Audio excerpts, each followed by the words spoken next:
Peace, peace, peace, family. You know, um, I wanted to come live today because I wanted to talk this morning. Not that long, but I just wanted to talk to the family about the deterioration of the black family. This morning, I was getting my grandbaby ready for daycare, and as I was putting her clothes on, um, I put on her shirt and I set her up and I looked at her and something came in my mind. For some reason, I thought of my auntie that passed away back in 2006. And when my grandmother died, she kind of like took over, like for the family. And like she was like, once my mother got sick, she raised me as my mother. She was basically like my mother. Um, when my mother wasn't able to be my mother anymore, and she was the one that when I needed somebody to talk to, when I needed that cheerleader, when I needed to be built up, it was my auntie. She was there. And when my auntie abruptly died, April 1st, 2006, a lot of things changed in my family, man. But I remember when she was there, like, I remember all the families getting together at the house, food, um, just the camaraderie that we had amongst family. And I looked at my grandbaby and I was like, damn. And she too young to understand. I couldn't talk to her because my grandbaby's only 2. But I was just saying to myself, like, man, you was never even here to even know Aunt Sandra, man. You wasn't never even here to know grandma. Like, you just don't, man. And when I thought about that, it made me really like look into my family. And in the last 13 years, see the deterioration of my family. Um, and it made me look at that after my auntie died because I was too young when my grandmother died to really understand the deterioration. I remember cousins that I used to play with as a kid because all the so-called holidays, I don't celebrate a lot of those holidays now, but when I was a kid with my grandmother, the family would get together on the family would get together in Thanksgiving, Christmas, 4th of July, Memorial Day, and all those different holidays. And you would see your uncles and aunts and certain family members and stuff like that. But once grandmom died, man, that shit was over with. The family, you started to see the deterioration in the family, and then you added in crack in the black community too with that. I got cousins that are fully grown that I don't even know, and this is like this in a lot of in a lot of black families. I got cousins that are fully grown that I don't know, and because the family, you may have had certain aunts and uncles that didn't get along, but when Big Mama or Granddad was alive, Big Mama and Granddad didn't play that shit. When family functions went on, you better be there and you better be there with your children because they said so. But once grandmom died, all that deteriorated. You there, Richie? Let me turn. You there, Richie? Yeah, I'm here, brother. Yeah, come on. Morning to everybody over here. It's morning for me. Well, early afternoon, Let me late turn. afternoon. Can Yeah, you hear me? yeah. Just come on and just give me your 2 minutes. I just want to lay out basically where I'm going at today. So I just laid out a good 2 minutes of it. And then you come on. Yeah. I mean, look, me and George were talking about this morning, and obviously just analyzing the central point of the black family in the last 20, 30 years, which has mostly been the grandparents. And, over here in the UK, we're going through an attack right now on the Windrush generation, which are the grandparents, being excluded from coming back in the country and all sorts. And again, it's a major thing because that's the last point in time, in my experience, for my family, we still try to get together, but that was definitely a weekly venue. Our nan, my dad's mother, yeah, us linking up with her, going to the house, all of my dad's brothers and sisters, what I'm saying, all the cousins coming together. So it's definitely a missing link that we need in this day and age. And again, when I'm looking at my youngest son who never got to meet the grandparents, or I think he met one of them before they passed, but he was literally a baby. So yeah, I'm with you. They're missing out on a major thing because again, the family's never gonna be the same now. The vocal point of the family is gone. A lot of disputes or places where you go to sort out disputes now are missing. You know, the family is a broken place now, so it's a lot harder to get everyone to come together now. So I'm definitely with you on Yeah, that. some say that integration destroyed the black family, and I understand what's going on. I understand some of the yeah, I understand some of the arguments when it comes to integration, but I also know that we still had a semblance of culture in the '60s and the '70s, and you still had granddad. A lot of us grew up without granddad in the house. A lot of us grew up. You ask the average black boy who his grandfather is, he don't even know, and that's not the black woman's fault.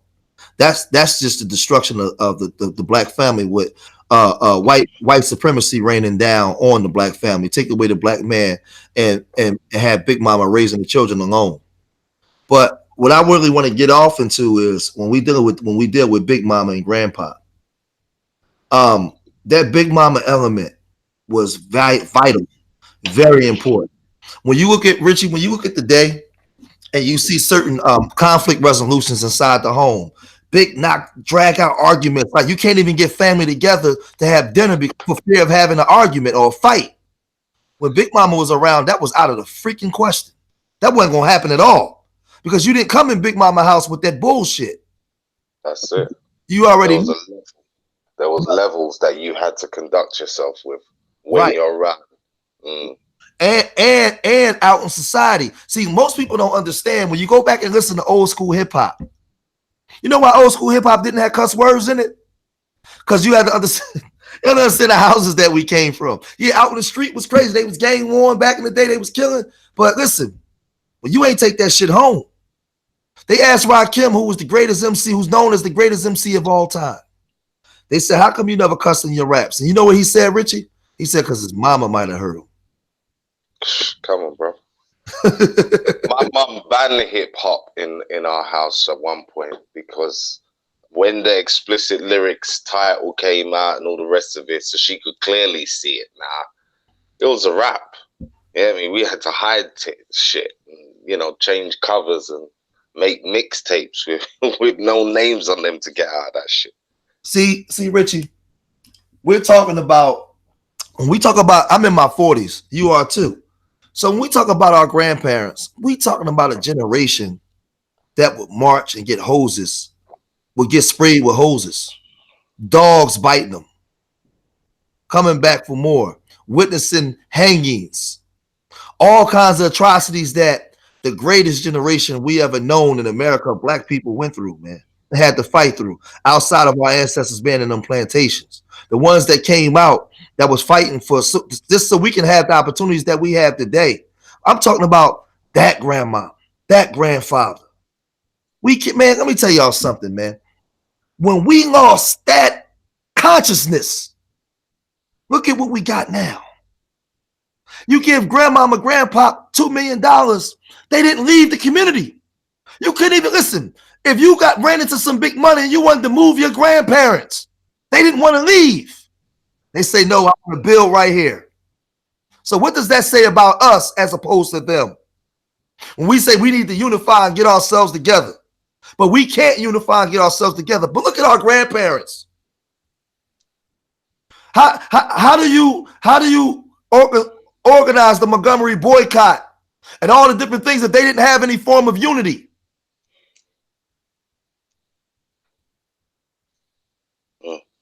How you even build black communities up when you leave the South and come to the North?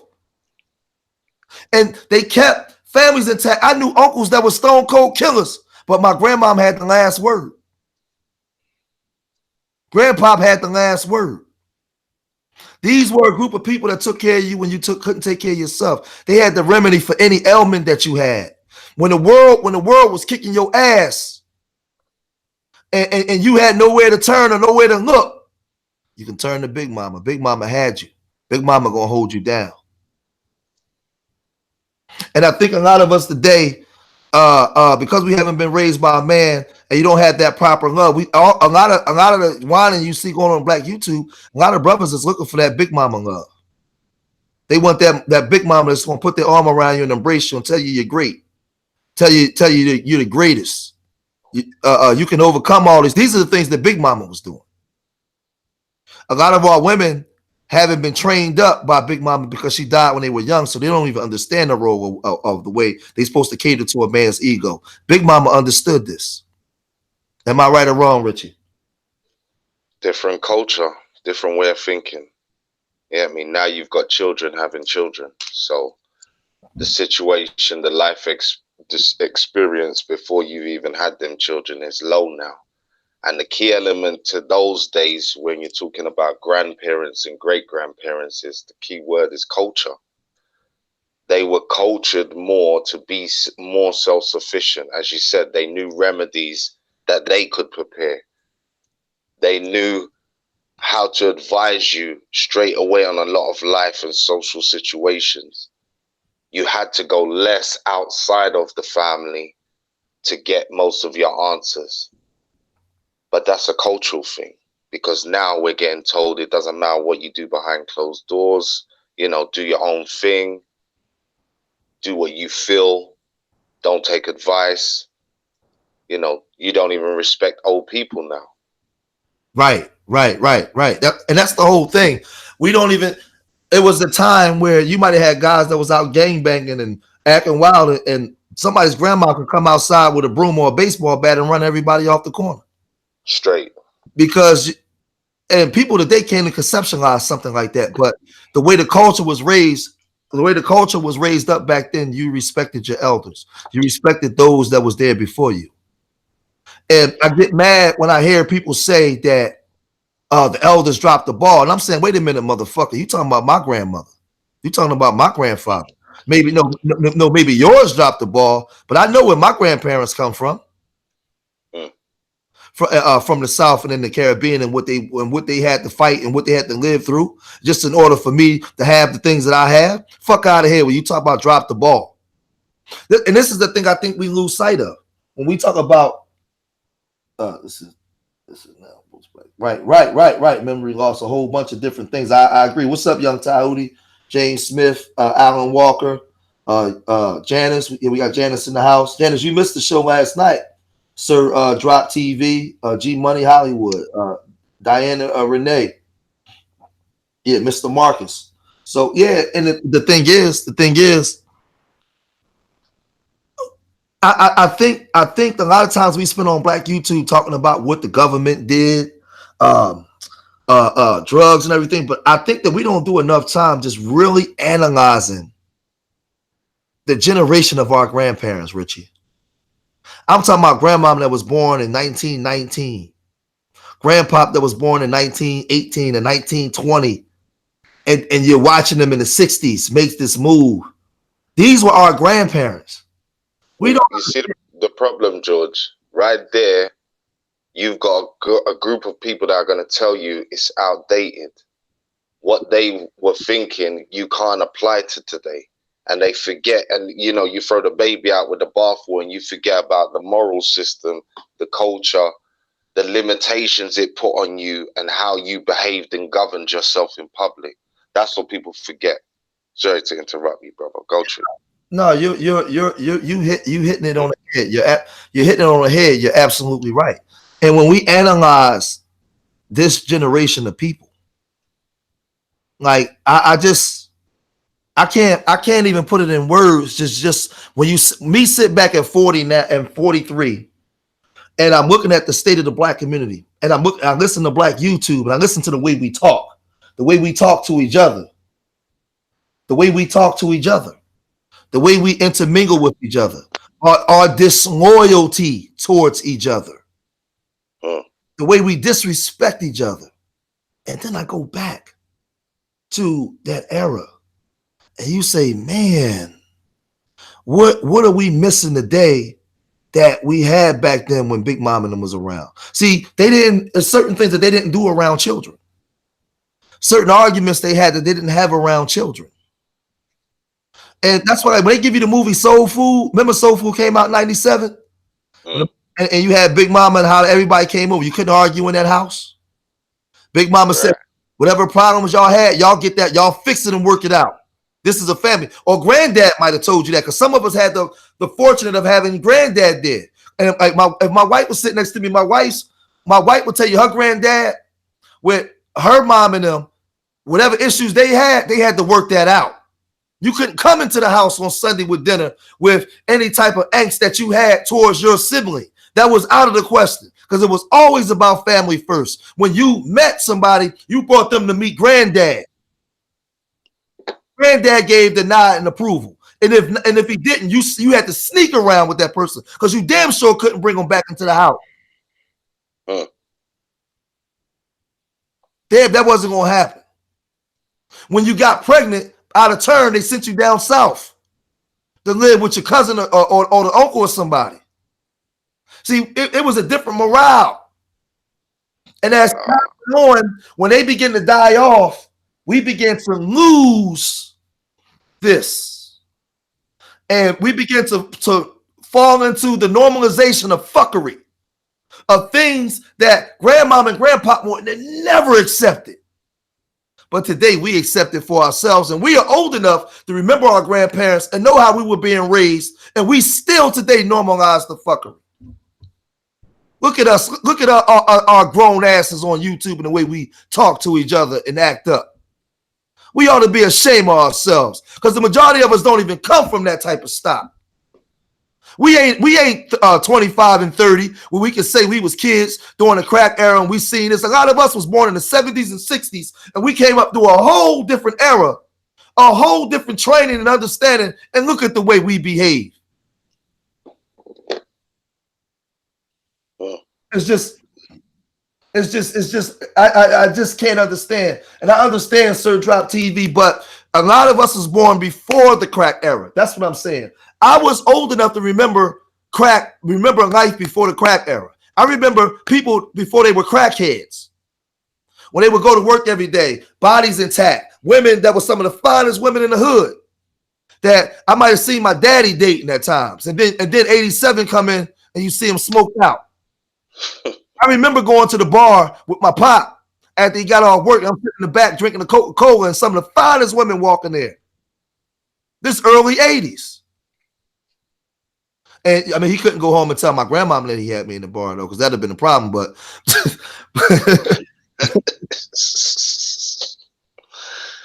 yeah. But I'm just saying a lot of people that's on YouTube now, they're not young.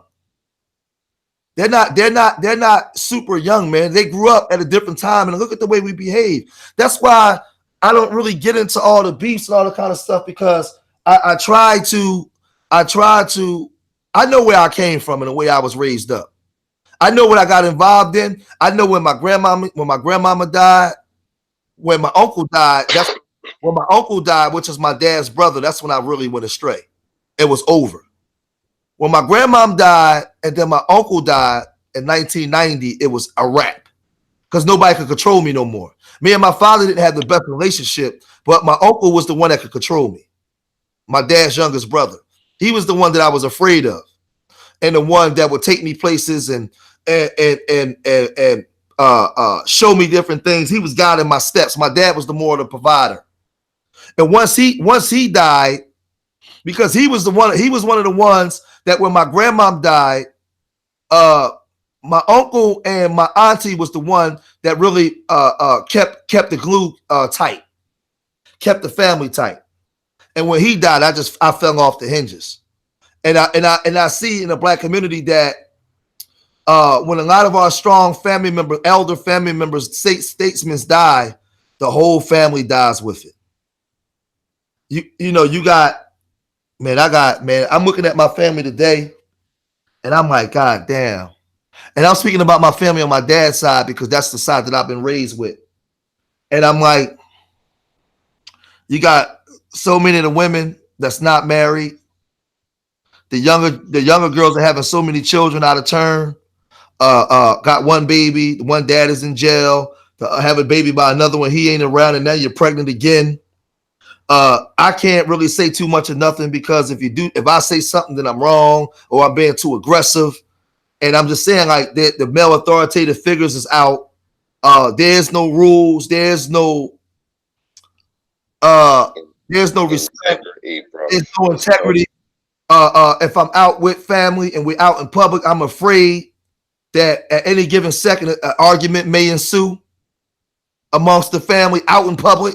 Nobody cares where they at because everybody has to have the last word. I have to be heard. You're going to respect me. This is the thing that's going on now in my family. And I know it's in other people's family because I see other black families act out in public. And there is not that grandmama, grandpa, or that strong authoritative figure that can say, "Hey, enough," and the whole room get quiet. That don't even exist no more. I was at one of my cousins' girlfriend house. Me, my sisters, my auntie, one of my other aunties, my kids, grandkids, everybody. It was a birthday party for my cousin's daughter. And do you know, while we was about to sing happy birthday, when we in this lady's house, my cousin's girlfriend house, my first time meeting her, Richie, didn't know her, didn't know her family. Her family was there and her mother was there. And my sisters got into a big argument in their house. Do you know how embarrassing that was? Listen, I looked at my cousin. And I looked at her and I told her, I said, I apologize. I calmed everything down because they seen how pissed I was. And then when they got outside the house, out into the backyard, going into the driveway to get into the cars, they still was arguing. And I said, wait a minute. Do y'all know where y'all at? But I'm saying to myself, like, damn. I remember when my auntie was alive before she passed in 2006, Richie, that would have never happened. Not even close. My auntie, all she had to do was, if we were sitting down there praying before they say happy birthday or something, and there was a little argument in there, all my auntie had to do was give a look. Right. And that would have been it. Not now. Ain't no respect. I don't even want to go back to that lady house no more. I'm so embarrassed. Yeah, it's a lot, bro. As I said, I think the key word is integrity. That word is multifaceted because remember, when you're talking about material and it having integrity, you're talking about strength. You're talking about structure. Yeah, when you're talking about as a characteristic, you're still describing the same thing. So again, if that individual, if those key individuals, the grands, the aunts, the granddads go, again, that integrity, that strength of the family now goes, the control now goes, because there's no structure. And that's where we get to that point. And again, as human beings, we've all done dirt, we've all messed up. And now you get to a point usually where when anyone tries to take the lead now, there's somebody who will say, well, don't talk to me because when you did this and that, and this is where nothing, you understand? You get caught up in that game. And that's where now it's a leaderless ship. It's a rudderless ship. You know, no one is leading it. No one has the juice to step up, so to speak, and take charge because everybody's depleted. Nobody's integrity is up. So to me, that's the key word we got to remember, because again, without that, there is no structure, there is no control, there is no restraint. And that's what we're missing mostly in us as individuals. That's the key element. There's no accountability. There's no one that's going to draw you back and say, what are you doing? As you're saying, you're not in your own house, you're in someone else's house. You know, govern yourself. That's gone. Yeah. Let alone on the community side. That's why, again, if people don't understand the connection between what we're talking about, the deconstruction and rebuilding of the Black family, how important that is to you having a community that now can problem solve and go on to inspire and Black excellence to flourish, this has to be sorted, because without that structure and integrity, nothing cannot be built. Not Guan. Yeah, and you know what's crazy? We was at the other day. It was my nephew's birthday party, and we was at Dave and Buster's. And my older sister, she's older than us. She when I was young, like my dad was like a 3-tour Vietnam veteran. when my grandmom died, he went through his, little withdrawals here and there. He started to drink again. So my dad was suffering from alcoholism during that time when my grandmother passed away. So my sister really like raised us up a lot. My dad went to work and provided, but he wasn't able to. I think my dad suffered from that PTSD when he came home from Vietnam at that time, but I was too young. I didn't understand none of that stuff.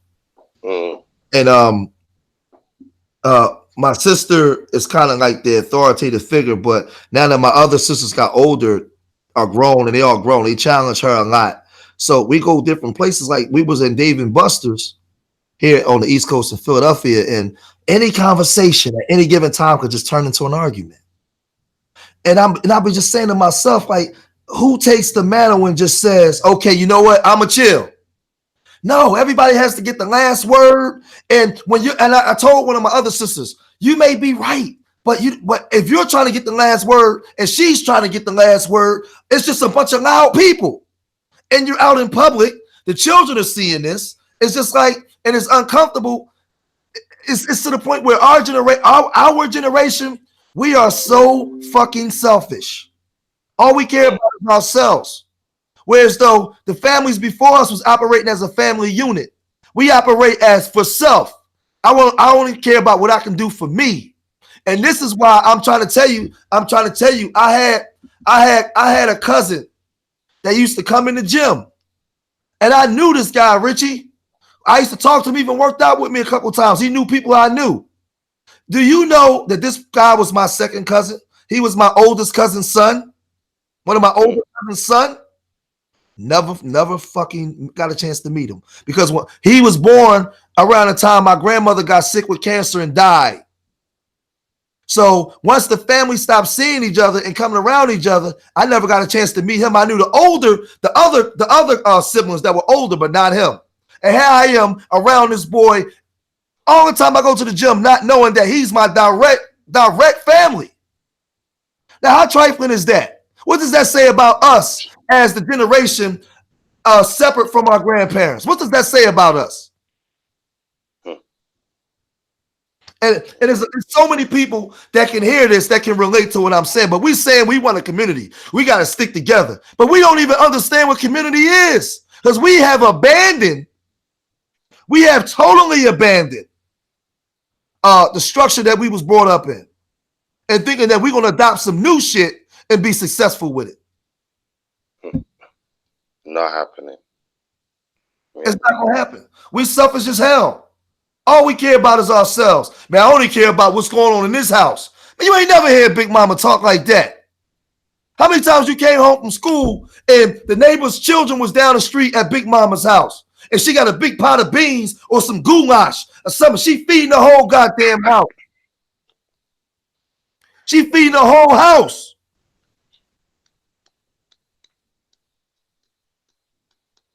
We don't even know what that means no more. You know how many times when I was a kid, my grandma said, take this bread up the street to Miss Geraldine. You know them old school names. Miss Geraldine, Miss Loma May, Miss Hattie. Take this down the street to Miss Hattie house.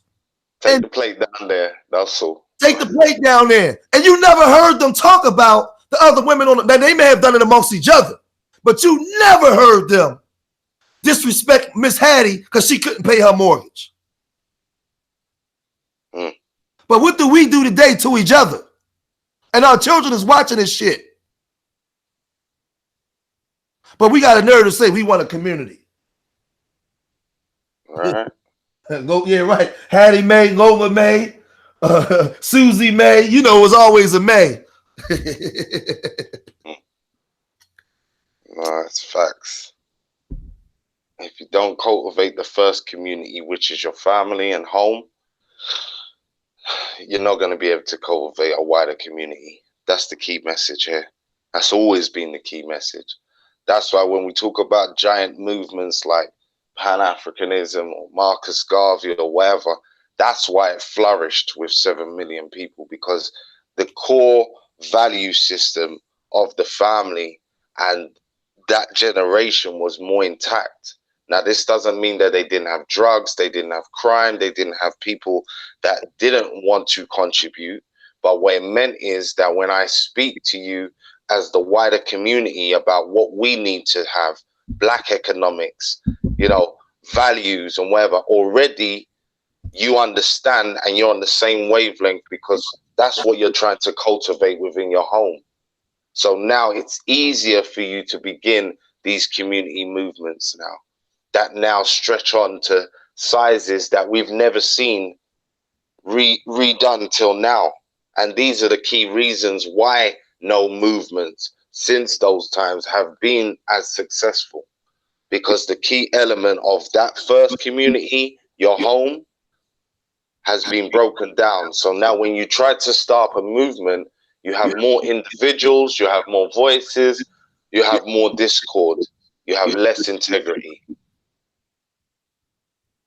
Right. See, Dane Frankie said, I remember my grandfather having a fist fight with one of his cousins, with one of his first cousins, because he and his family was excluded from the family reunion once a few of the older generations had died. Yep. And that's what I'm saying. Brother Nubian, and I'm gonna show you how we all connected. See, this is what I'm saying. Brother Nubian said at my grandmother's. Wait a minute. I never looked at my grandmother's as Big Mama. It was different. My dad was nicer than my mom's mom. She was born in 1884. Right, but see, and that's what I'm saying. You know, when you had the privilege of having dad and grandpop and them in the house, and that was love. Because the majority of us, if you go and ask the average black boy who your grandfather, he don't even know. We was forced because of white supremacy. They see, when you think of the 60s and 70s and you had drugs and gangs, that was them still attempting to destroy the black family that was still sort of intact. We still had "Say It Loud, I'm Black and I'm Proud." We still had a sort of simple resemblance of black love. Listen to the music in the 70s. Look at the consciousness. There was still a semblance of some type of black love. You have fuckery, don't get me wrong. You definitely have fuckery amongst the adults, but not to the level they still understood that you had to have intact family. You can't get anything done without an intact family. So when we have these conversations, you know, Divine Wisdom said, I started noticing changes in the late 80s. In the late 80s, teens disrespecting their elders and talking back. And then Alan Walker said, yeah, the truth is, it's still there. It's in us. Yeah, it is. But what we have to do is we have to recognize where we come from. We have to recognize where we come from and begin to take responsibility going forward. Especially a lot of us in our 40s and older that are 70s babies that come from a different time. That still, you may have been a baby, but you remember grandma, you remember grandpa. My wife's family down in Virginia, right? Her uncle is 77. Her oldest uncle, he's doing life in prison. He's been in jail for the last 30 years. He's 80. And then you have her aunt and her other aunt. They both in the 70s. And then you have her mom, which is she's approaching 70. Now I'm gonna show y'all something. Their family was from down Virginia, the southern part of Virginia, deep down on the southern border of Virginia, right? They moved up here. The grandfather and the grandmother moved up here in the 30s. Worked, made a life for themselves up north. When Grandpa got old in his 90s, one of his sons brought land and went and brought the land back that his grandfather raised them on. Brought all the acreage of land, which is in Sulphur Springs, which is the Sulphur Springs plantation, right? He brought the plantation, went down there and brought the land, got houses built on the land, and took all his siblings back to Virginia to live on the land as they all was in retirement age to live on the land. So now when the family gets together in the spring and the summer, we all go to Virginia on the Sulphur Springs plantation, which is acres of fucking land, and we chill and commune together on. Because that one man understood where he came from, and he said, I see the breakdown of my family, and I don't want that. So I'm going to take the man on the responsibility to go with the money that I have and buy this land, build these homes up, and bring my family down and let them know and bring them. And this land is in the sticks. It's so far deep into Virginia that when you ride off the road, your cell phones don't work. So he gets you off the grid, and you go there and you commune with family. And when he dies, he has a legacy that he will leave behind for our generation now to take on the mantle, because he's leaving behind land, homes, responsibility of saying, this is what I left behind. These are the things that keep family together. I need you to emulate this. I'm not leaving behind debt. I'm not leaving behind a fucking ghetto. I left there. I bought land. I built homes on it. Young men in the family, understand what your role is in order to keep the family going. Big Mama's dead. Grandpapa's dead. I'm 78 years old. I'm not going to be around that long. But I'm laying out a format for you to emulate and follow if you want to keep the family intact. This is what my wife's uncle did. How many of us can look at this and learn? How many of us can look at this and learn and begin to emulate and implement? Because a lot of us got family in the South.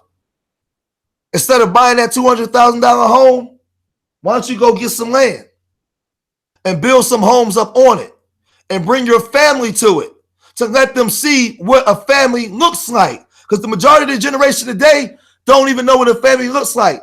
Our children that we're giving birth to, they're normalizing being baby moms. They're normalizing being a baby father. I can go fuck this girl, have a baby by her, but I don't got to be with her. I got a baby by this girl, but I'd rather be with Keisha that don't have no kids by, but she got 2 kids by some other nigga. But you in a relationship with her.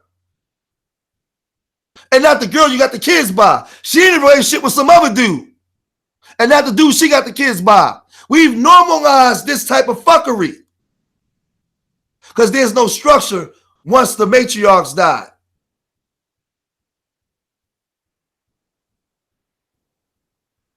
I hear you, brother Nubian. Like you said, I try to hold it down, but damn, George, the tears are flowing. I'm with you. I'm with you. And this is why, if we say we want to rebuild the family structure, we have to get them out of these city-like mindsets. I'm gonna tell you, when I go down to Virginia, and I'm down there for a couple of days, and I'm off the grid, and I go out on the porch and just sit in the chair, man, I breathe in that good air. You see that good land for miles, man. It's quiet. Everything is just totally different than when I'm up here in Philadelphia, and then you hearing the gunshots and the just the fuckery of these concrete jungles that we living in. So now somebody said, well, I got a $500,000 home, but you paying property taxes inside these cities. Why don't you take that money and go down to Texas, go down to Georgia, and get some land, and let's begin to retrain the black family as to how we should do things, because we suffering, man. We suffering. Like I said, Big Mama and Granddad knew how to make the absolute best of nothing. They knew how to make the absolute best of nothing. They made miracles with nothing. We got a whole lot of something, and we ain't producing shit. Nothing. We got a whole lot of, we got 100 times more things today than what Grandmama and Granddad had, and we're producing nothing because we're selfish and we move as individuals. And it's a fucking disgrace because a lot of us don't even come from that kind of stock. It's no excuse. It's no excuse. Some of us, we can't stand to be around our families because we don't like each other. We don't get along. We can't be in the same house, we can't be in the same space for 10 minutes before some shit pop off. Don't care who there. Don't care if the kid's there. I don't like that nigga. That nigga don't like me. And we just go at it. This is the black family today, and we saying that's 10 years period, black and proud, right? Most black people these days, and this is I'm trying to tell you, man. I'm telling you, I'm holding up my I'm looking at my grandbabies, and I'm looking at my 11-year-old son as he's doing his homework the other day, and I'm just like, damn. I'm talking to myself under my breath, and I'm saying, damn, boy, you never even got a chance to meet Aunt Sandra. You never even got a chance to meet Grandma. Boy, oh boy. And then I'm sitting, I wonder, I'm like, man, I wonder what it would be like now if Grandma was here or Auntie was here right now with all the grandchildren that's been born in the last 10, 12 years. Man, I can imagine the house now on Sundays, uh, uh, um, coming over to the house, man. Auntie or grandma done cooked up some food. All the kids running around the house, having fun. We sitting down, communing as a family, talking, laughing, and joking, doing things as family. But since they died, that don't even exist no more. That don't even exist no more. And the sad part about it is the children don't get a chance to see that. So they don't even know what that life is like. They don't even know what family communing is like. They take their friends and people outside before they take their family. They'll fight for their friends and strangers before they fight for their own family, because the younger generation is not being taught family first. Because the younger generation, Brother Nubian, Alan Walker, Annette B, just the mere fact when the family got together, they was able to run through the house and run in the backyard and run up and down the street and play football with Uncle Wilson and stuff. When you take that away from them, they lose that sort of what family is. It gets lost in the shuffle. And we take that for granted. We think because we go to work every day, because we go on to work every day, and you can get your son the new Jordans, you got the red bottoms, you bought that new car, you actually providing, but you're providing material things that's going to dry up and wither away, things that dry up like raindrops on the window pane. That's what you valuing over family values, family morality. That's what we value today. Grandma didn't value material shit. She didn't give a damn about none of that stuff. Grandma valued the way you carried yourself outside when you left her presence, because the way you carried yourself represented her, represented Granddad, represented Pop. The way you carried yourself was a reflection of where you came from. So if you went to school and you act out, you got your ass whooped. You went to school and you in there acting like a goddamn fool, and they called home and talked to grandmama, grandpa. That was you getting a whooping to your ass, because they didn't send you to school to behave like an ass. There was rules. But we say we want a black community. That's what we say. We say we want a black community. But I sometimes I get, you back, Rich? Yeah, just like, sorry, I dropped out. All sorts. White man had his foot on your connection. Fully 81, talking too much real shit. Yeah, and these are the things. When you left out that house in that B, you was a reflection of the people that was raising you inside that house. So if you left out that house and you exhibited behavior unbecoming to what was expected of you, you got fucked up. You got fucked up because you knew. And see, people say, well, I don't agree with beatings. Well, I don't agree with beating your children all the time. But when you got rules set in place on how you supposed to behave, and how you supposed to conduct yourself, when chores are supposed to be done, and grandpa lay out the law on what's supposed to be done, and you deviate from that, oh, we ain't gonna just always we're not gonna always just sit down and talk about it. You're gonna get a switch to your ass. Because there's gonna be consequences. You're gonna have to know that there's consequences to not sticking up for this family. There's gonna be consequences to not holding up to the standard of this family that grandfather said this should be. Man, we don't even know what that shit mean no more, man. How many times, man, I remember back when crack and all that kind of stuff came out, or when grandpa was alive, or you had the elder uncle, and you had the younger son or nephew that didn't want to get a job, grandpa might put his ass out.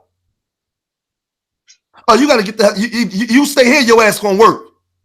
You gonna work and get your shit together and begin to work to get your ass up out of here. And you might hear grandma saying, "Oh, Richard, go easy on him." Grandpa might, hell no. He gonna you understand what I'm saying, Richie? There was structure, and rules. You was not just sleeping on the couch with your corn chip ass smelling feet all goddamn day, eating up all the food and not doing nothing. Not when grandpa was in that motherfucker. You live here, you gonna work. You gonna plow the road. And you gonna build yourself back up. And then get up on out of here.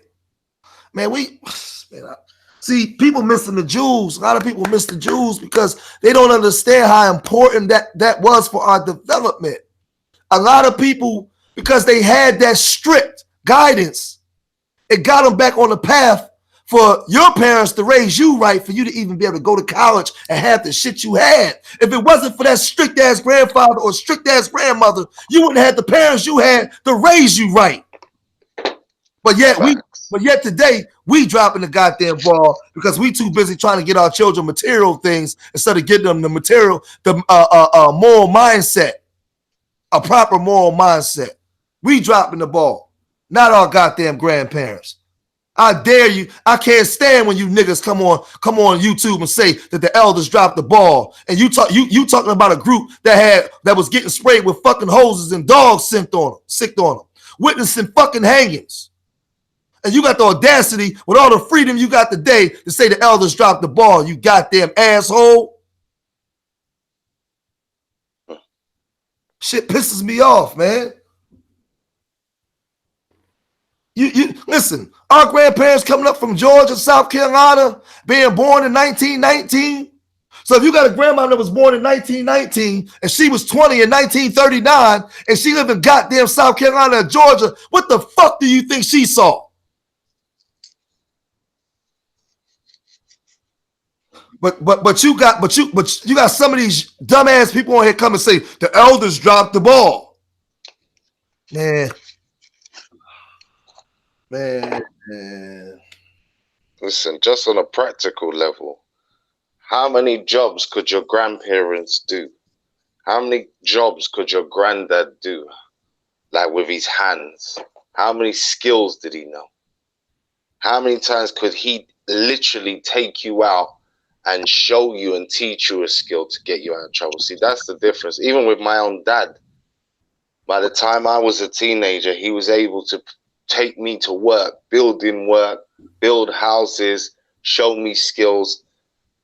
That's a lost art now. I'm under pressure to provide that for my children. Yeah, it's one thing having kids, but how do you occupy them? Do you actually have a transferable skill right now that you can pass on to your children? Because again, that's another thing that was lost. A whole section of self-sufficient people that could build a whole house, work on your car, do multiple tasks, as well as be free thinkers, philosophers, talkers, radio hosts, all the things that we do wholesale now. So we don't even consider that lost because, again, there's no transferable skills anymore. Yeah, and again, they weren't all going to college. They weren't all going to university, but they were still making a living and, again, creating a community. So take a moment to think on that as well. Yeah, you're right. Because you might have, I'm going to tell you, I'm not good at working with my hands. I'm good at using my head, my brain more, but I'm not the handyman type of dude. Like if you need cabinets and stuff put up, or put up a door and stuff like that. Like I can work with the carpenter, but I'm not good at really doing that kind of stuff. Right, where my dad and my youngest brother is. But back in the day, you can literally have your dad, your uncle, and your dad's best friend, and they can go in the house One can do the carpentry work. One knew how to do the plumbing work. The other one knew how to do the electrical work. They literally can. Each one of them had a skill set, and then you might have had the other cousin, the dad's oldest cousin that came and knew how to do the cement on the steps, knew how to lay the Right. steps down. They had these skill sets, and a lot of them had jobs that didn't pertain to the skill sets they had. How about that? That's the crazy thing. I'm in my wife's uncle Tommy. He worked for SEPTA, the SEPTA bus transportation. But he used to come in and put the cabinets and all that kind of stuff up. It's just what he knew how to do. They had these skill sets. The men, as men, we don't have, like, we overlooked our tomorrows in this drug game, and we lost that shit. We lost those skill sets. So it's easy to come on here and say, when we don't got none of us got none of those skill sets, we running our mouths talking about some of the elders dropped the ball. But nigga, you can't even. That's it. Nigga, you talking about nation building and you can't build shit. Yeah? Come on. Nation building. You're going to have to build some homes for that nation. This is going to be, you know what I'm saying? Like, what's good? It's all good having money and being a consumer society where, again, as people are saying, we're making strides to give the kids the PlayStations, the computers, the clothes and whatever, the things that we supposedly didn't have. But that is part of the problem. You know, there's asset and there's debt. And what you're doing is you're giving your kids debt. You're not giving them assets, giving them transferable skills, teaching them morals, showing them integrity. That's assets. Giving them stuff, showing them how to be a consumer, you're simply placing them in the debt category because that's all they're going to learn now. No. Yeah, can't. Right. Third Drop TV said they can't even fix the bike chain. Right. They can't even, hey, remember back in the day, we used to ride our bikes like 10 deep, and you always had a kid with a book bag on because he had to fix the flat and then he had the kit. So when we caught a flat, we stopped real quick, changed that bitch, and went back riding. That's what I'm talking about. Come on, lost art. Children don't even go out. How about that? They can't even ride like that in the street no more, let alone fix their bike.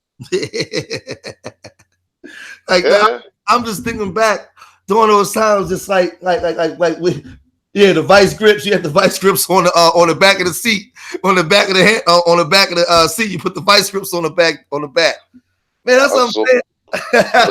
Put the seat up. Yeah. So I'm just saying,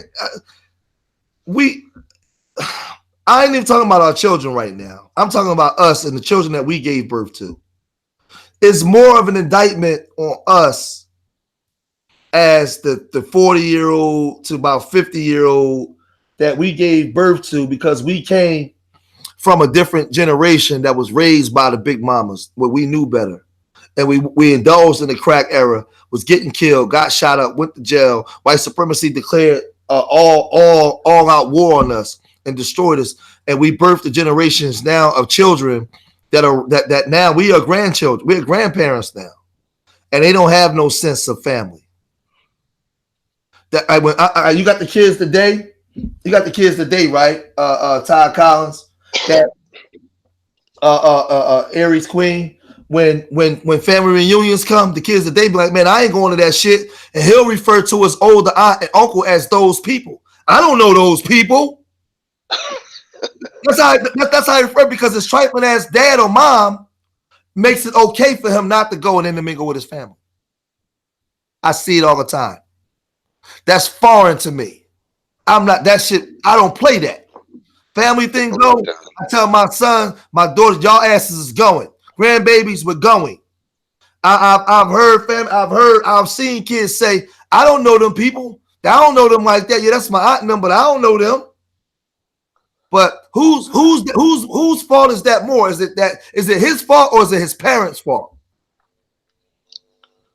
Because what type of environment was he raised up in to the point where he would think it's okay for him not to intermingle and indulge with his kin, with his family? See, this is what my generation has produced.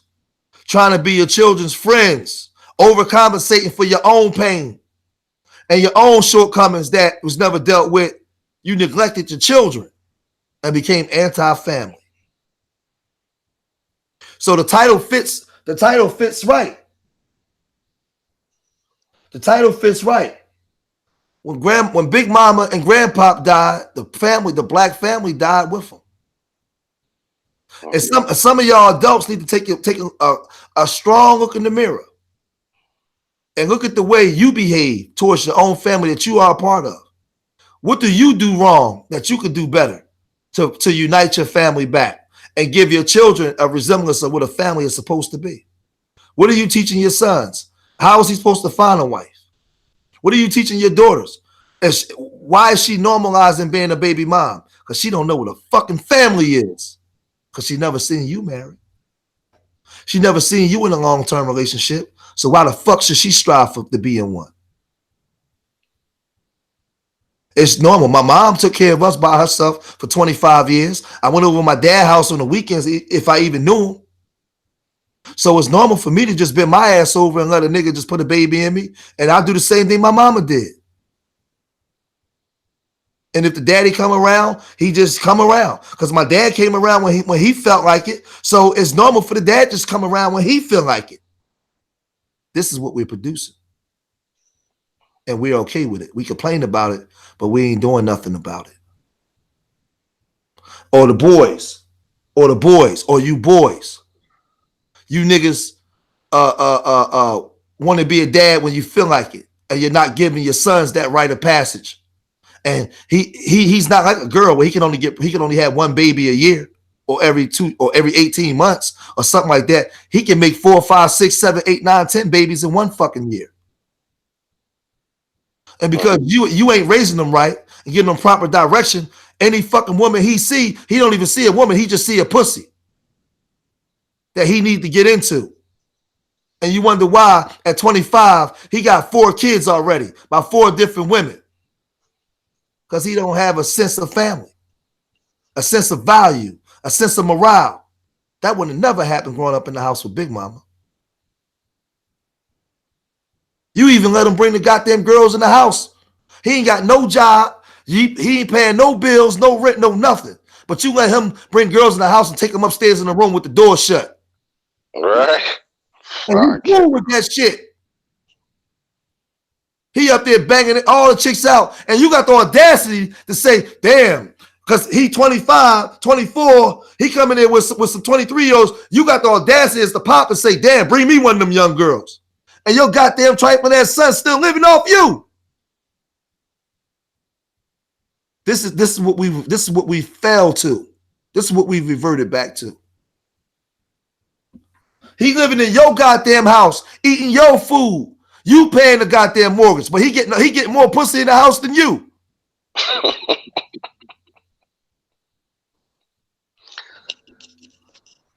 Can't work. Can't work. So who do we blame? The children or us as adults?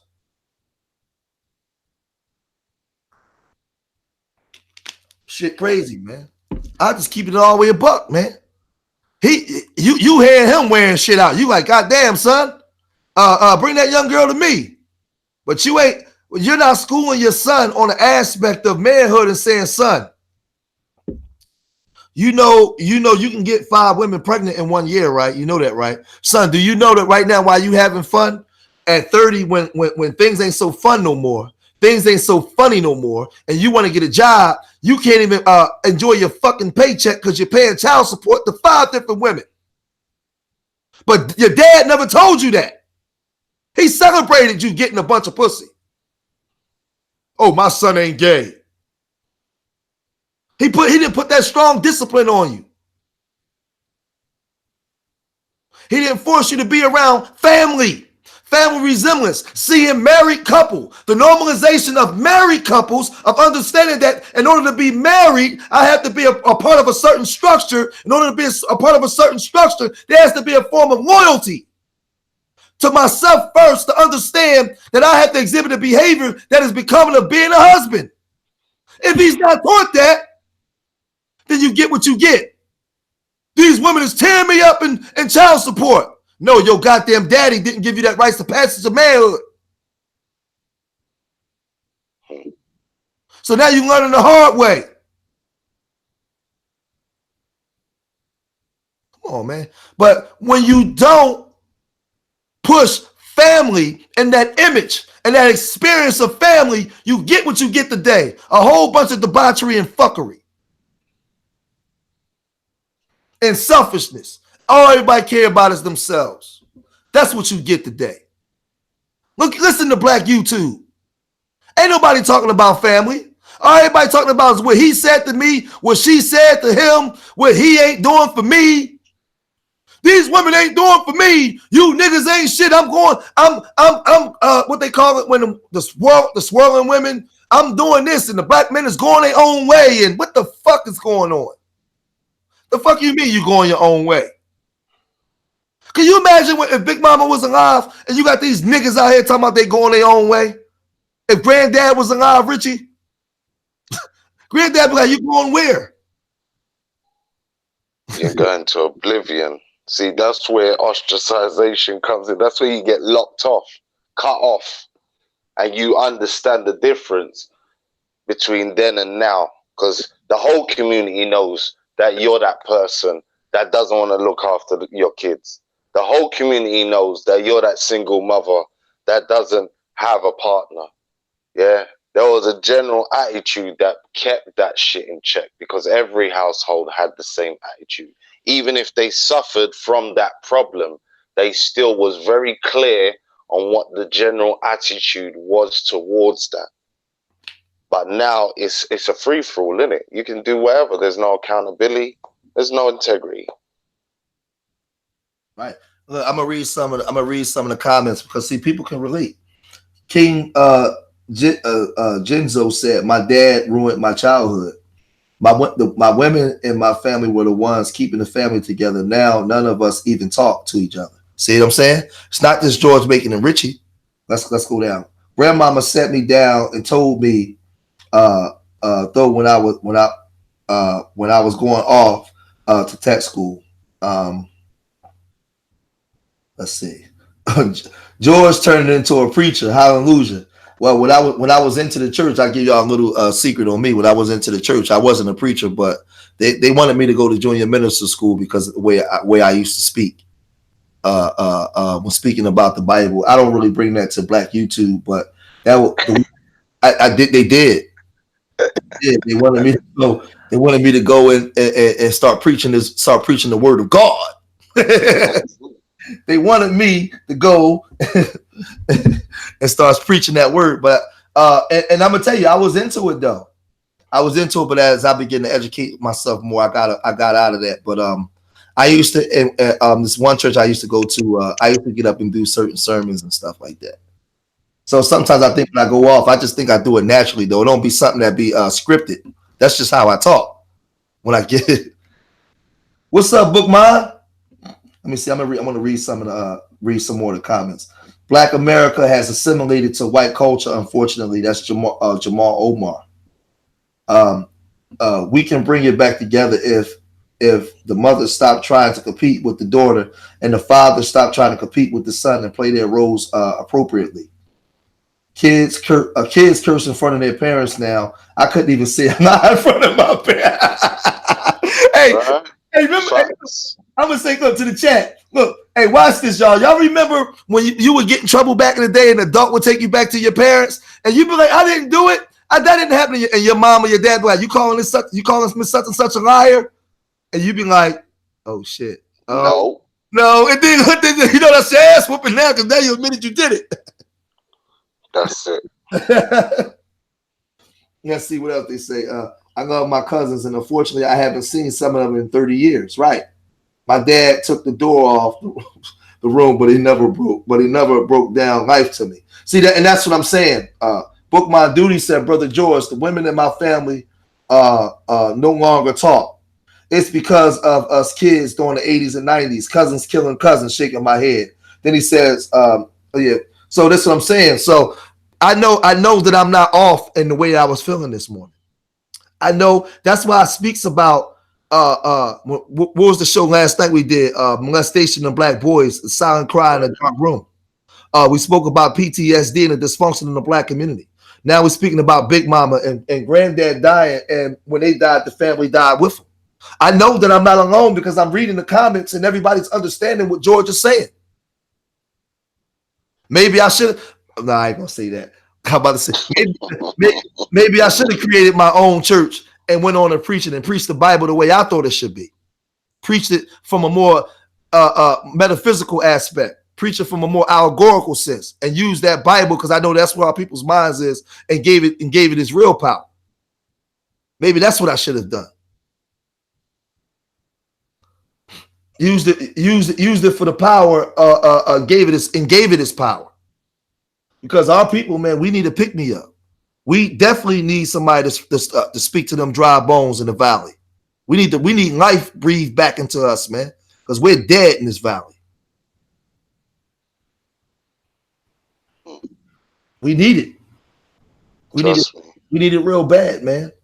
I'm trying to tell you, these kids today, they don't want to go and be around no family. If it ain't their immediate cousin, if it ain't their immediate cousin that they know that come over all the time because your sister got to go to work, so she call and say, George, can little Tyrone come over? And I say, bring my nephew on over here. If it ain't him, they ain't fucking with nobody else because they don't know him.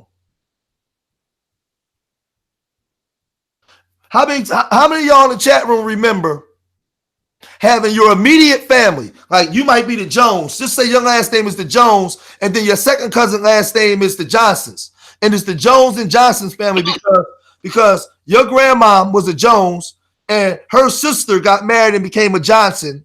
And those families together. But when grandma was alive, the family got together. But when she died, you hung more with the other family that your grandma had, which wasn't her real sisters, but they was like her sisters that she lived in apartments with. And those elder ladies had grandchildren, and your family reunions was with that family, but they wasn't even your biological family. But you was more family to them than your biological family. How many of us remember that? Grandma best friend was your aunt, and all her grandchildren are your cousins still to this day. Am I lying, Richie? Facts. It's the great divide, isn't it?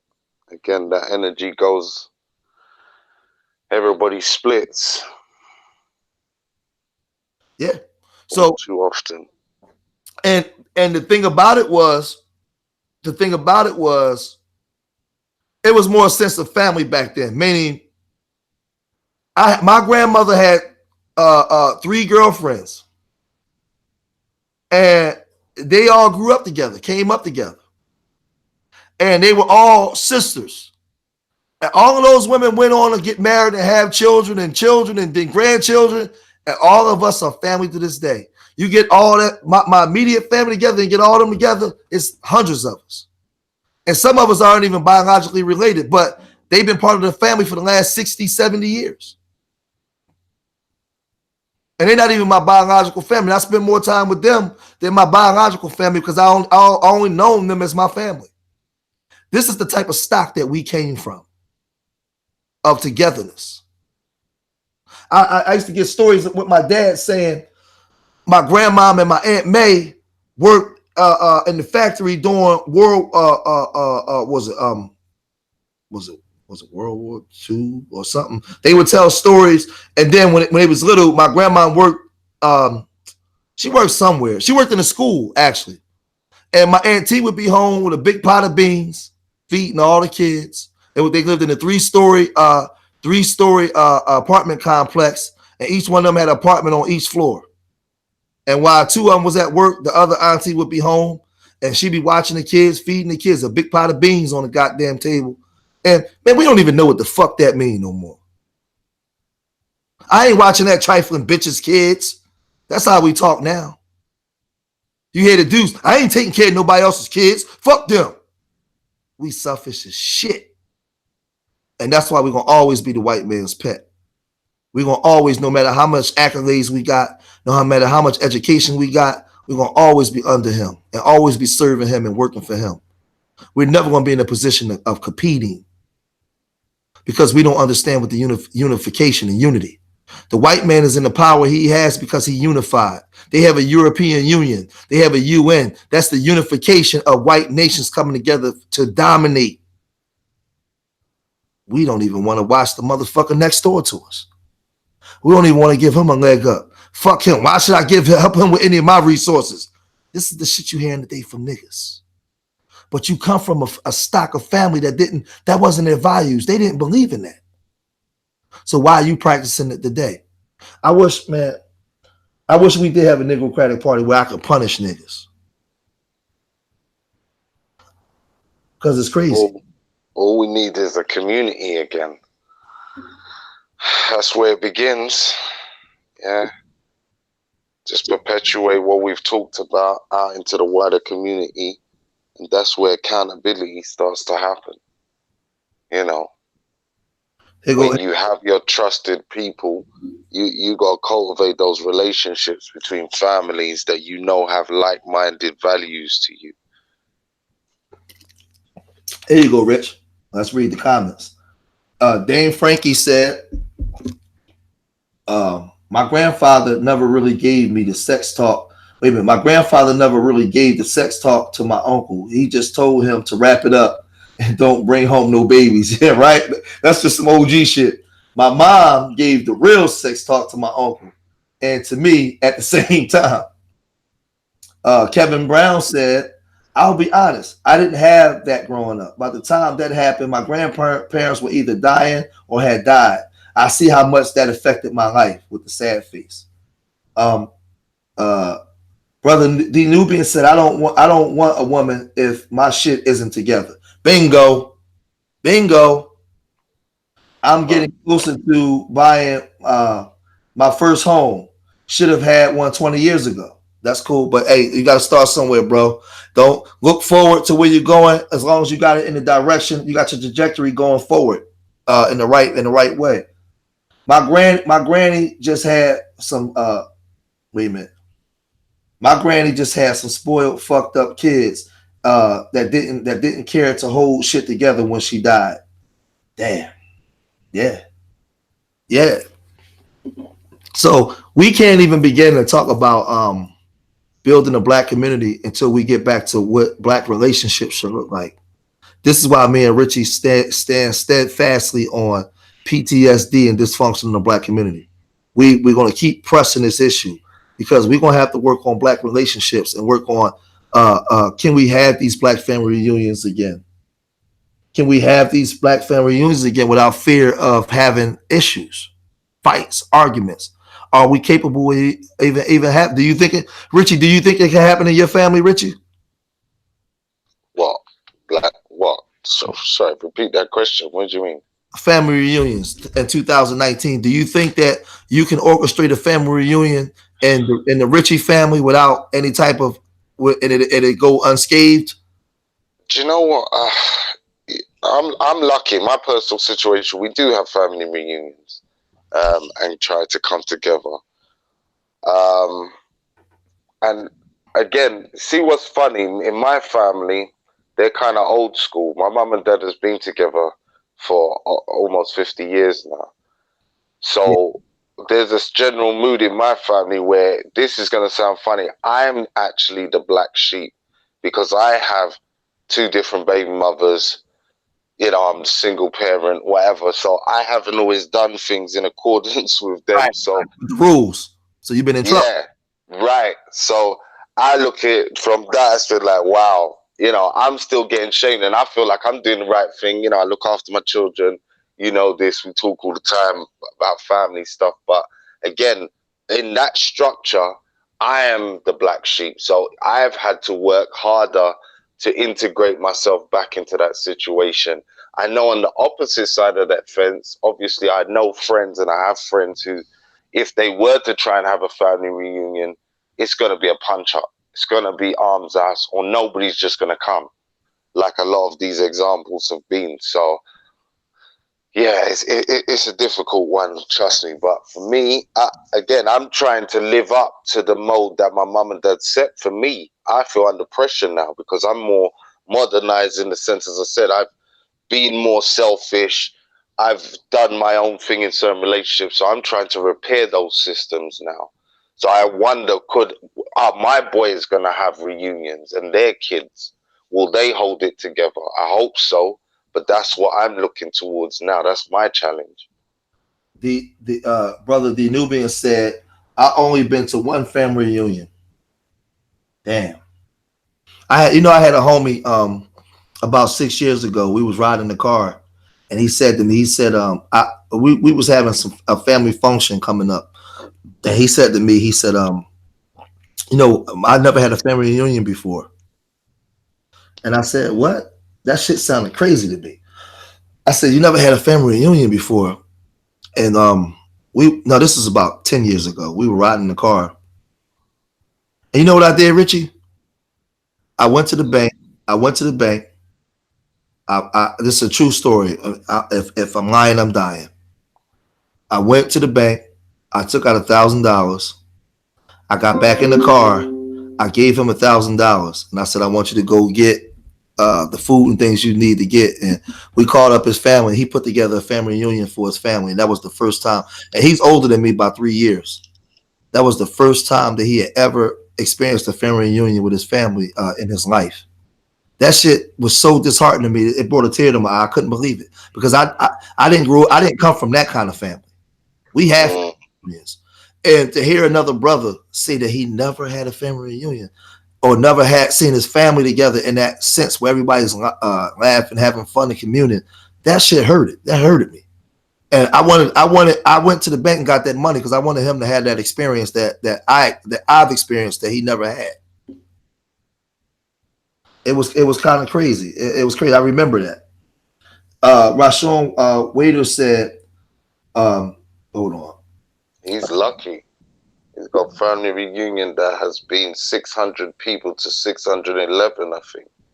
We have had it for the past 38 years. That's what I'm talking about. Yeah, Rashawn Waters, where you from? What city, what state or city you in, Rashawn Waters? Put in the chat real quick. Jamal Omar said, that is why it's important for blacks in the diaspora to build in Africa. United States is falling. We did all we can do in the Americas. I wouldn't disagree with that. Great Facts. chat. Great chat, George. Had me in my damn feelings. I agree, King Genzo. I've been in my feelings all morning about this. That's why I had to play Diane Reed's It's Better Days. I had to play that. I was sitting there with tears in my eyes thinking about my grandma. Definitely thinking about, I could still picture my grandma in the kitchen. In the kitchen, and I walk in and she say, I would walk in the house and my grandma would say, you hungry, baby? I'm gonna always remember that to the day I die. I would walk in the house and grandma would be right there, or she would tell you, fix your shirt. My grandma would always fix my shirt or make sure I ain't had no coal in my eye or something like that. You know how grandmas was. Boy, come here. Fix your clothes. You're going outside looking a mess. That's how my grandma would be. And then she would always ask you, is you hungry? Is you hungry?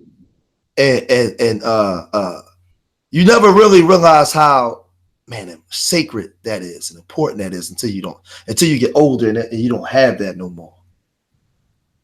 That's it. Who's paying attention to us like that now? Okay? He's South. Yeah, I knew you had to be from the South, my brother. I knew you South. I knew you had to be from the South because in the South, it's still sort of, you still sort of have more in that Bible Belt, more of that family togetherness down there, more than what you have up in the cities, in the inner cities. I salute you to that though, man. I applaud that, man. To brothers Rashawn Waiters, man, you lucky, brother. I'm an Aries said, okay, so I don't feel bad about being in my feelings. No, but the thing is, though, Aries and Genzo, we got to be reminded of these things, man. Be reminded of the greatness that we come from and what we lost. Yeah, right, Sir Drop TV. And nursing homes was out of the question. Put your grandma in a fucking nursing home? Are you kidding me? That's what I'm saying. Are you kidding me? That's today's generation. A fucking nursing home? Come on, man. Yeah. That's a problem. And see, look, let me just speak on that. Like in the UK, this is one of the reasons why I feel like they put this attack on our Windrush generation, which is our grandmoms and granddads, because a lot of them were living at home and being taken care of by the family. The only thing they were doing was going on holiday back to some certain countries, you know, of their origin, whether it's the West Indies, the Africas, whatever. And when they did that, that's why the government took advantage to keep them out of the country and block them off from the care, because our culture doesn't put them in nursing homes.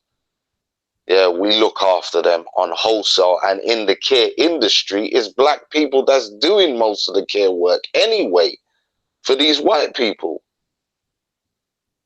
Yep. Crazy. My Rashawn Waters said, "Yeah, Granny died, and it's hell keeping it together." Yeah, man. So a lot of people complain about the matriarchal society, and I get it. I understand that we gotta have the dad and the men there, but if it wasn't for some of those grandmothers, man, we wouldn't even be the people that we wouldn't even have some of the accomplishments that some of our people have today. Well, some of our grandmoms raised some of the most powerful and greatest people of our generation. So I'm not gonna shit on that either, though. If it wasn't for the love of grandmama, if it wasn't for that wisdom, the fucking wisdom, that man, god damn, man, damn, he just, damn. Some of the things that you can go that just be able to go and just sit down with grandmom and talk to and get the wisdom from, but just think of this, not just grandmom, but just the elder Miss Louise from the church down the block. When you're getting out your car, and she say, "Young man, come here, let me talk to you for a minute. You know I knew your grandmama, and she give you a word. She give you a word of wisdom that you can't get nowhere else in today's time. It's worth more than money. You can't pay for this wisdom that they giving you. It's deep rooted, and it's deep rooted coming from a more spiritual essence, because they don't care about materialism things. They care more about the inner being of you.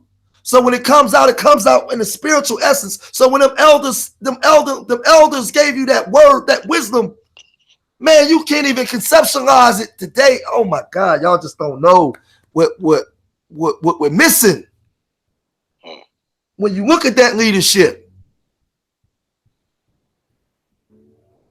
And we got to get it back. We got to get it back.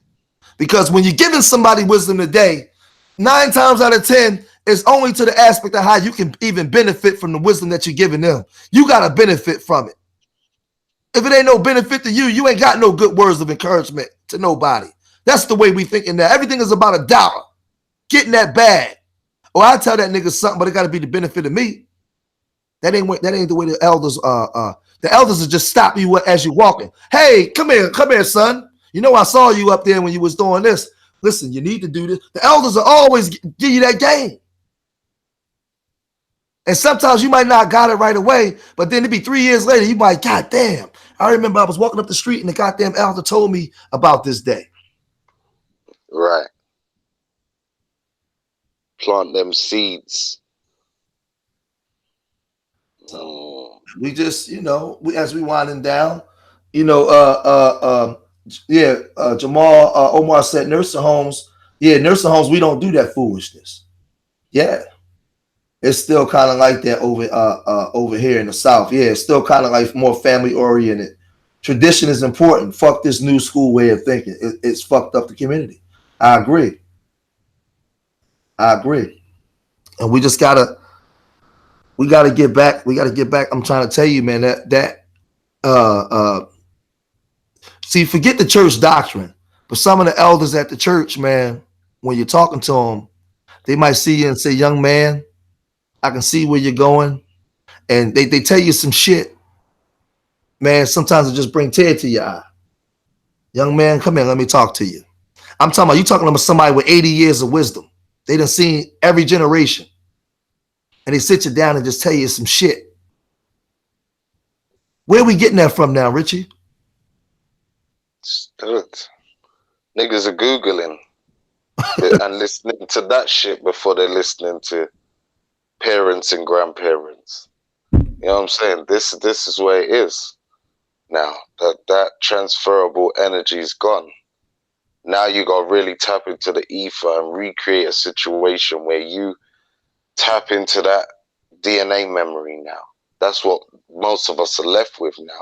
You have to create a situation of quietness, a meditation for you to really channel that spirit now, because as I said, most of the elders are gone, you know, and the devalue system has been placed on our elders, yeah, on their experience. Things that they've seen, it's all out of date now.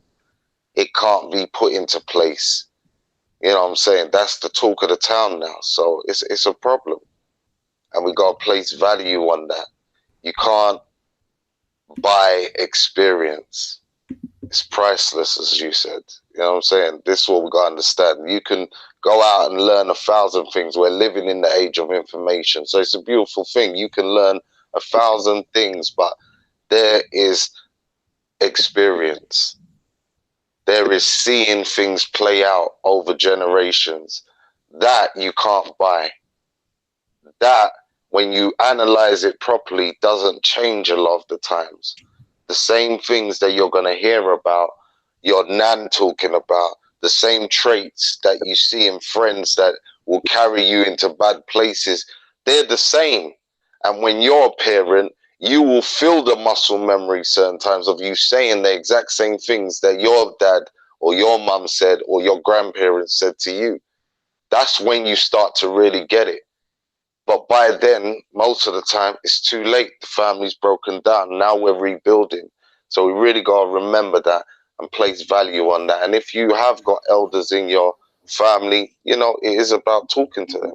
It is about cultivating those relationships.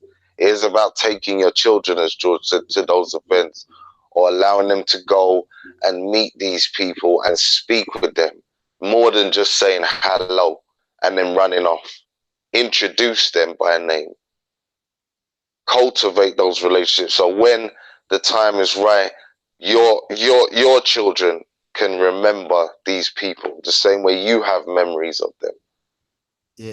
Damn, I got knocked off and got back on. Let me see something real quick. Tell me if you can hear me. All right I now. can't hear you. All right, yeah. No. Yeah, I'm back now. Yeah. I don't know. I just got knocked off. I got knocked off and then knocked back on. I don't know what the hell just happened. Yeah, you got a double up picture now on the screen. Yeah, it just fell off. What's up, T Kelly, man? Damn, T Kelly, you just waking up. You missed the whole stream. We done went in, man. We're gonna have to check the thing. Like we went in on his family. And see, this is the thing as we wind this thing down now. I just want us to get back to it's our responsibility. I want everybody to understand how many people we got watching right now. We got 41. 41 people. For 41 people watching right now. I know we should have a whole lot more people watching, but I know one thing, Richie, like I always say, people avoid these kind of conversations. They want the more sensational. They want to talk about, basically people want to do is bang on each other, argue about what black men is doing and what black women is doing, but nobody wants to talk about the real ills, the infections. They don't want to put medicine on the infections.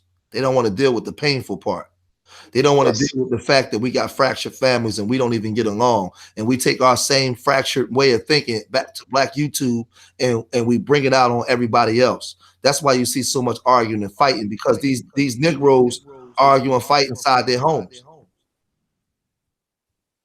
Yeah, they fight inside their homes. So now when you see people, just think of this, right? You see people arguing and fighting on Black YouTube with people that they never met a day in their life. They don't even know these fucking people at all, but yet and still they on YouTube arguing with them.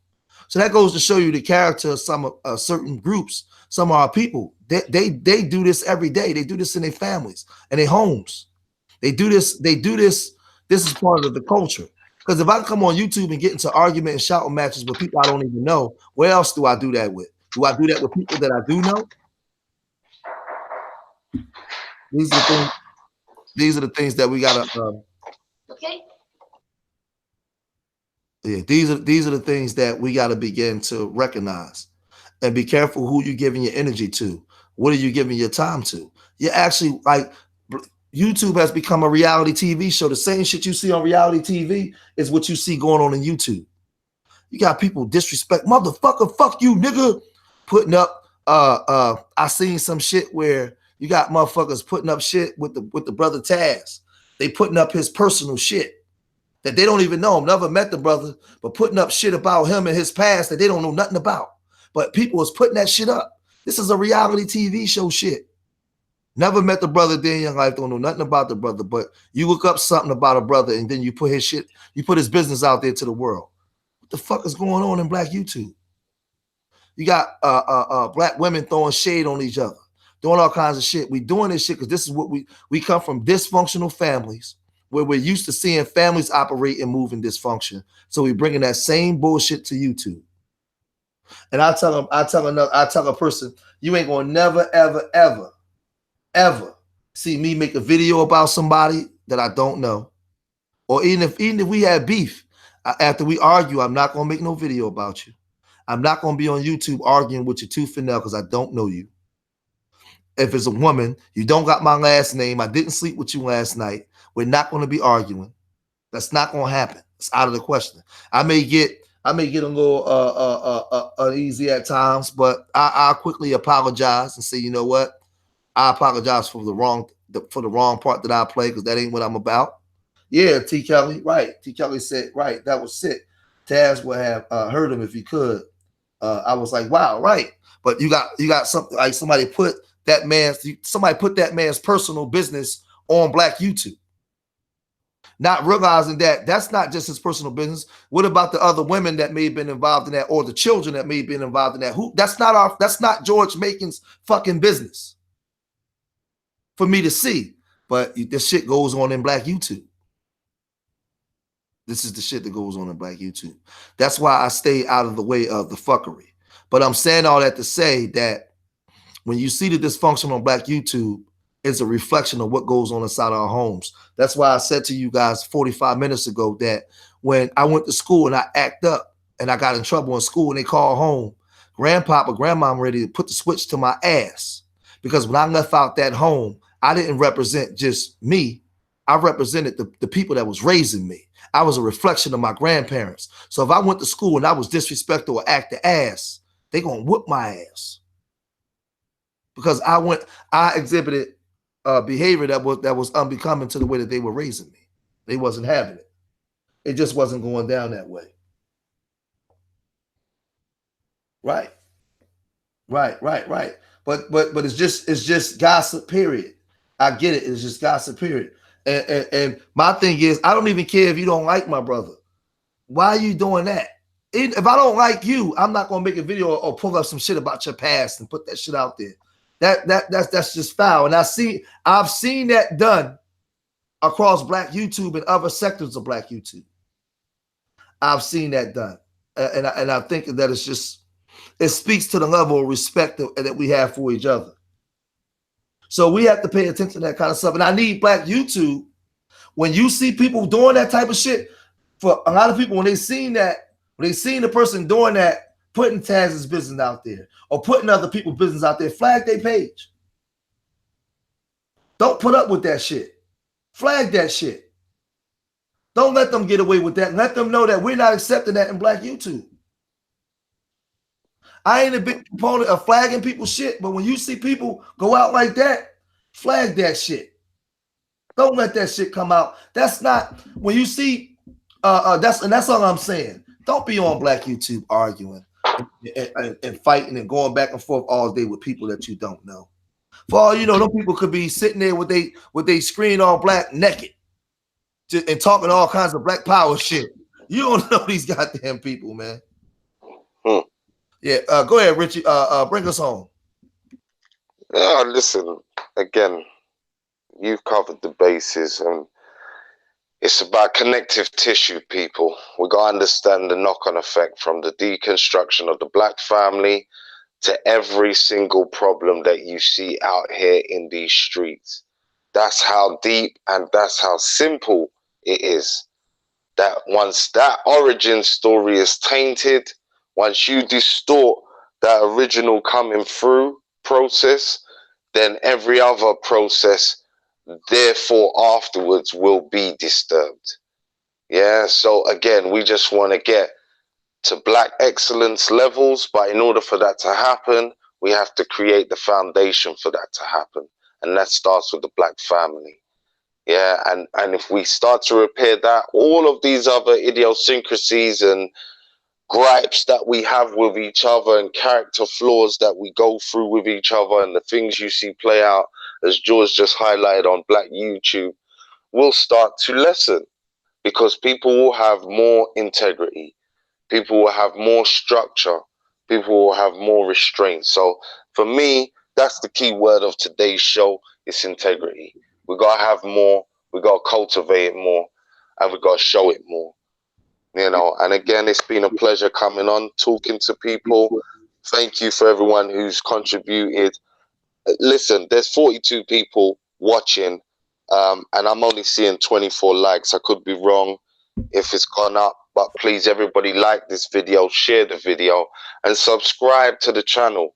Yeah, if you're feeling what me and George are talking about, go back, check our stuff, subscribe to the channels. Yeah, go and check out future shows that we're gonna do, and check out past shows because a lot of these subject matters we have covered in depth. And even yesterday we had a good show, good build. So go and check out the content. It's all love. Big up, big up, big up. Go to George. Yeah. So remember, I love my people more than they hate themselves. And I pray to the universal creator most high that these words was enough to inspire you. These words are enough to make you look at yourself in the mirror and make change. These words are enough to make you look at your children and know you have to make change. I hope that you came here and you learned something today. I hope that I was able to really make you look at yourself in the mirror and look at your own behavior and understand where you come from and what you need to do going forward. And if we want to fix the black community, we're gonna have to fix our families first. So what part do you play in the fuckery in your family? How could you be better? Do you want to be better? Are you striving to be better? You know what I mean? Are you having the family reunions? Do you remember your grandma? Do you remember your granddaddy? Do you remember the values that was instilled in us? So we got to always remember, man, where we come from, man. We got to remember where we come from. And I'll let Diane Reed speak to us as we go out.